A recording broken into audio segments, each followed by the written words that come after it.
Општина Аеродром по цели 15 години набави нова современа механизација за одржување на урбано зеленило. Новите машини денеска беа ставени во функција во паркот Авионче, по претходна кратка обука на вработените за нивна правилна употреба, соопшти од општината. Механизацијата на општина Аеродром од денеска е збогатена со 4 нови рајдер косилки, 5 моторни робусни тревокосачи, 5 професионални тримери за косење, а во наредните денови треба да пристигнат и 5 грбни дувалки.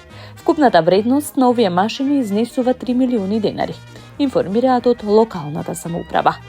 Новата механизација е од исклучително значење за општината, затоа што на територијата на аеродром има над 200.000 метри квадратни тревна површина. Комуналните екипи периодов интензивно работат на одржување на тревните површини, чие косење беше отежното поради неповолните временски услови и обилните врнежи од дожд, како и од нередовното косење на тревата од страна на јавното претпријатие Паркови и зеленило на површините што се под надлежност на град Скопје, велат од општина Аеродром. Во општина Ѓорче Петров започна реконструкцијата на улицата што води до училиштето во селото Кучково. Проект во вредност од приближно 5 милиони денари, финансиран преку првиот повик за капитални инвестиции од владата на Република Македонија, информираше градоначалникот Александар Стојковски. Се реконструира пат во должина од 600 метри, со ширина од 4 метри, што представува вкупна површина од 2400 метри квадратни нов асфалт. Новата патека ќе овозможи подобар пристап за сите посетители кои сакаат да уживаат во свежиот воздух, тишината и убавините на Кучковската висорамнина, место полно со природа, мир и благодет. Ова е уште еден доказ дека инвестициите не се само во асфалт, туку во вредности, хуманост и квалитетен живот за сите генерации. Продолжуваме храбро, посветено и одговорно, напиша градоначалникот Стојковски на социјалните мрежи. Општина Газибаба потпиша меморандум за соработка со Македонскиот полициски синдикат. Овој акт представува нов чекор во насока на продлабочување на соработката и заедничките заложби за подобрување на условите за работа и унапредување на безбедносните и општествените стандарди во нашата општина. Со овој меморандум се отвораат нови можности за координирани активности, поддршка на полицијата во вршењето на нивните одговорни задачи, како и иницијативи за зголемување на јавната безбедност и заштита на правата на работниците во безбедносниот сектор, порача градоначалникот на Газибаба Бобан Стевковски.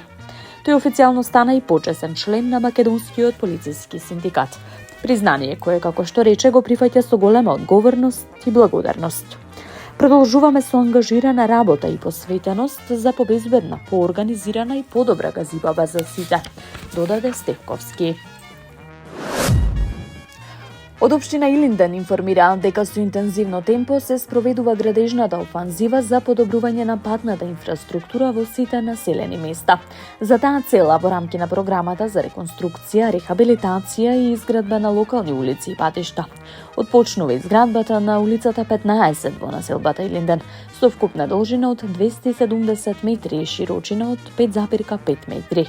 Увид во работните активности изврши градоначалникот на општината Александар Ѓорѓиевски, кој истакна дека оваа улица е од големо значење за жителите од овој дел на населбата Илинден.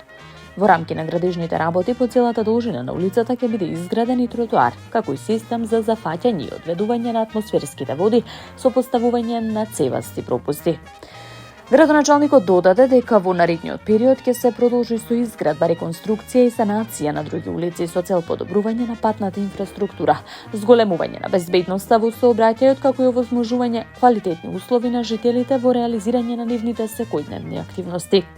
Финансиските средства се целосно обезбедени од буџетот на општина Илинден, а со реализација на овој проект ќе се подобри патната инфраструктура на општината. Службите на општина Бутел вчера пристапија кон отстранување на бесправно поставената урбана опрема на јавните површини. Општина Бутел заслужува и ќе има слободни јавни површини. Општинските служби ќе продолжат и натаму на терен за да ги расчистуваат јавните површини. Апелирам до сите граѓани во било кое населено место доколку имаат забележано узурпации на јавните површини да поднесат пријава до општината. Никој не е над законот, ова го порача градоначалникот на Бутел Дарко Костовски. Таму е Скопје, град мој љубав лише, што ми